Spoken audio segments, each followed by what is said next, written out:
Welcome to Acquire, Optimize, Realize, a new video series produced by Cherry Beckert's private equity practice. I'm Cameron Smith. This series is designed to briefly highlight challenges and opportunities faced by companies and investors.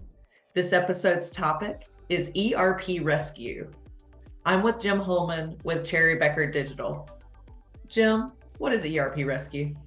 Cameron, ERP Rescue is exactly like it sounds. It's a valuable effort for companies and investors that are experiencing ERP project failure, or they're live with an ERP solution and undergoing significant solution underperformance. So as we look at this graphic, you can see that ERP implementations are complex. There's a lot of moving parts, there's a lot of solutions that are in play, and a lot of decisions to be made. It's frankly not uncommon for companies and investors to struggle.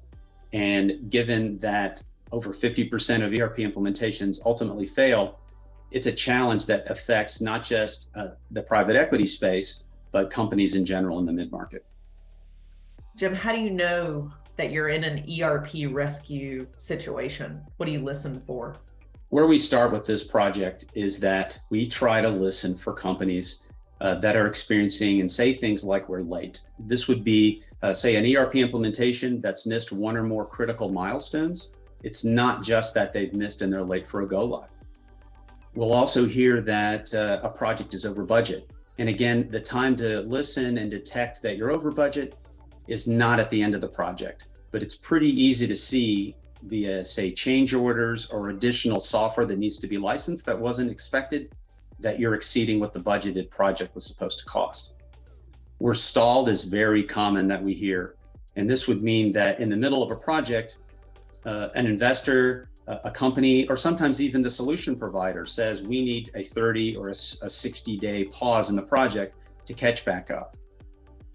And the worst situation that can happen with an active ERP project is the project was stopped or abandoned. And in some cases, the software is still continuing to be licensed, and the vendor, the solution provider has gone away. What's really important to understand is that these things that you can listen for only really apply to in-flight active ERP implementations. What's worse in some cases is what happens if the problem and the rescue items that you listen for happen after go live. For example, it could be that you've got a material weakness within an audit. It could be that you've had to revert to a previous ERP platform just to do your financial or operational tasks. It could be that you've had disruption because the solution after go live just stopped. And then lastly, something that you'll hear is that an organization may have difficulty even closing their books at the end of the month or the period. So Jim, how do you get out of this situation? How is it resolved? Well, if time is not pressing, we always like to start with an assessment. It's really to understand what's working, what isn't, and to identify how much of the effort that's taken place so far has been valuable. We understand that companies and investors have different levels of urgency, and there may not be time for a long assessment. However, it's always good to understand what's working and what isn't. If we know that, we are able to give guidance and to understand what can be salvaged. We'd like to leverage as much of the work that's been done as possible. Most of the time, the initial setup and config and requirements within an ERP project is still good. Once we know that and we understand what the gaps are between what's expected and what was delivered, we can then resume a project. So here what we're looking for is how much of the project and the partnerships in place are still viable going forward. And if we have to, we can pivot. And this would mean typically not pivoting onto another technology platform because that investment's been made.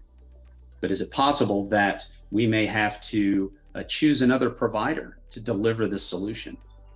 Not completely unheard of. And then lastly and leastly, the thing that we really don't want to do is to start the entire project over. Typically not a rip and replace on the technology side, but more likely in that you'd have to revert and roll the entire project plan back to the beginning to begin again.